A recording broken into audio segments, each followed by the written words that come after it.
Hello friend, welcome to my channel Chitra food house. Chitra food হাউসের সকলকে স্বাগত। আজ একটা চটজলদি রেসিপি নিয়ে আমি চলে এসেছি। আজ আমি বানাচ্ছি পটলের ভর্তা, খুবই কম উপকরণ দিয়ে এবং খুবই কম সময়। পুরো ভিডিওটা দেখার অনুরোধ রইল। রোজ রোজ একঘেয়ে পটলের তরকারি খেতে ভালো লাগে না, তাই আজ আমি বানাবো পটলের ভর্তা। প্রথমে পটলগুলো আমি কেটে নেব। মুখগুলো কেটে নিয়ে এরকমভাবে ছুরি দিয়ে খালি উপরের পাতলা অংশটা খালি চেঁচে নেব। পটলের খোলাটা কিন্তু ছাড়াবো না, কারণ পটলের খোলাতেও অনেক খাদ্যগুণ থাকে, কিন্তু এই রেসিপিটা করার জন্য পটলের খোলা ছাড়ানোর কোনো দরকার হবে না। এরকমভাবে দেখতেই পাচ্ছেন পরিষ্কার হয়ে যাচ্ছে পাতলা আঁশটা, আপনারাও এরকমভাবে ছাড়িয়ে নেবেন। সমস্ত পটলগুলোই ছাড়ানো হয়ে গেছে, দেখতেই পাচ্ছেন। আমি কিন্তু খোলা সমেত পটলগুলো ভালো করে ধুয়ে নেব।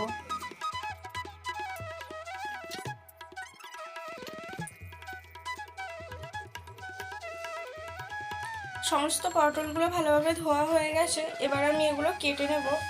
এগুলো কিন্তু আর কাটার পরে ধুবো না, এরকম ছোট ছোট টুকরো করে আপনারা কেটে নেবেন। এখানে সব পটলগুলো কুচো করা হয়ে গেছে, আর এখানে আছে অল্প পরিমাণে কালো জিরে, আর আমি এখানে 4-5টা শুকনো লঙ্কা গোটা নিয়ে নিয়েছি। আর এখানে আছে 1 চামচ নুন, হলুদ গুঁড়ো আর জিরে গুঁড়ো 1 চামচ করে।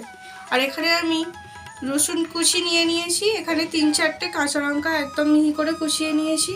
এখানে আছে একটা পাকা টমেটো একদম ছোট ছোট করে কাটা। আর এখানে আমি বড় সাইজের 2টো পেঁয়াজ ছোট করে কেটে নিয়েছি।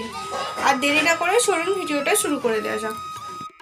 প্রথমেই আমি কড়ার মধ্যে অল্প পরিমাণ জল দিয়ে দিচ্ছি, কারণ পটল থেকেও জল বের হয়। এবার আমি সমস্ত পটলের টুকরোগুলো সিদ্ধ করার জন্য দিয়ে দেবো কড়াইতে।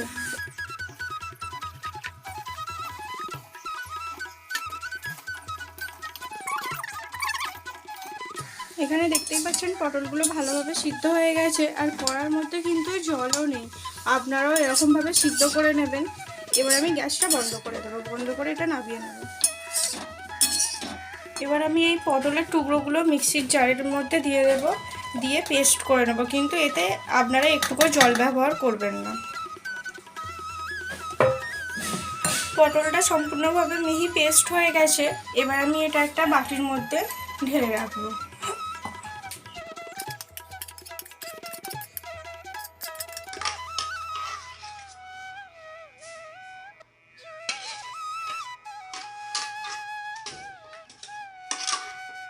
এবার আমি কড়ার মধ্যে প্রথমেই কিছুটা পরিমাণে তেল গরম করতে দিয়ে দেব। তেল গরম হয়ে গেছে, এবার প্রথমেই আমি গোটা শুকনো লঙ্কা আর কালো জিরেগুলো কড়ার মধ্যে দিয়ে দেব।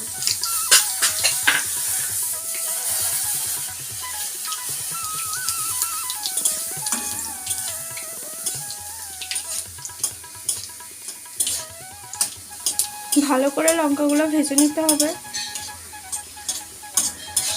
লঙ্কাগুলো ভালো করে ভাজা হয়ে গেছে। এ থেকে আমি 3টে লঙ্কা তুলে রাখবো, এটা পরে কাজে লাগবে।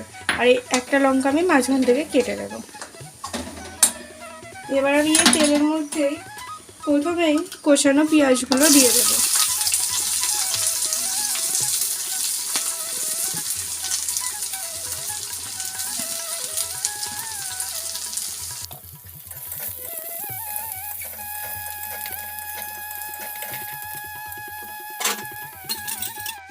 এবার এই পেঁয়াজের সাথে আমি রসুন কষিগুলো দিয়ে দেব।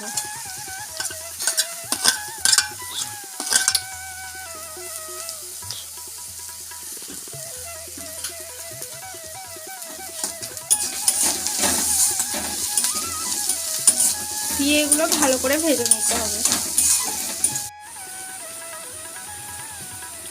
এবার আমি কড়ার মধ্যে কষানো লঙ্কাগুলো দিয়ে দেব।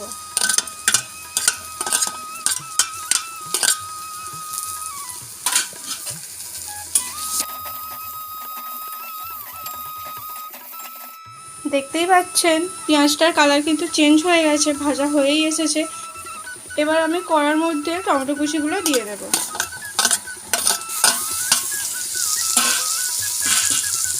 দিয়ে ভালো করে ভেজে নিতে হবে। আর এটা কিন্তু খুবই চটজলদি একটা রেসিপি।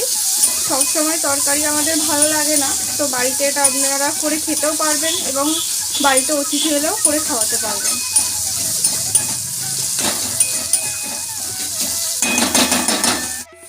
এবার আমি কড়ার মধ্যে গুঁড়ো মশলাগুলো সব দিয়ে দেব।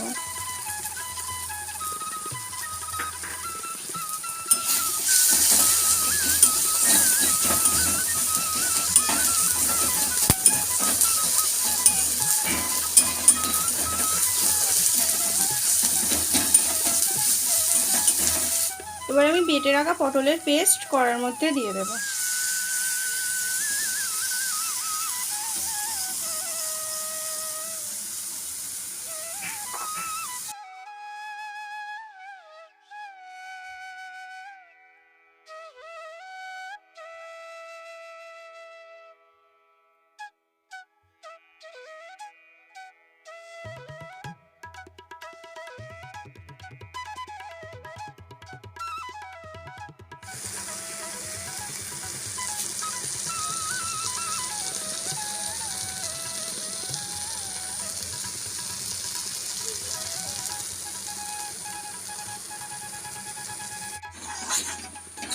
দেখতেই পাচ্ছেন পটলের ভর্তা কিন্তু অলরেডি হয়েই এসেছে, আর একটু বাকি আছে। এরকমভাবে কিন্তু নাড়তে থাকবেন, যখন দেখবেন কড়াই বসে যাচ্ছে তখনই জানবেন এটা হচ্ছে ভালোভাবে, কারণ এটা অনেক টাইট হয়।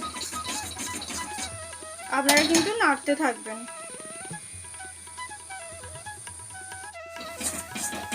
এবার আমি কড়ার মধ্যে উপর থেকে 1 চামচের মতো সর্ষের তেল ছড়িয়ে দেবো। যে কোনো ভর্তাতে লাস্টে এই সর্ষের তেলটা দিলে তবে কিন্তু ভালো টেস্ট আসে। আর আমি সেই ভেজে রাখা লঙ্কাগুলো ভালো করে হাত দিয়ে মুলে নিয়েছি, এবার আমি উপর থেকে ছড়িয়ে দেবো।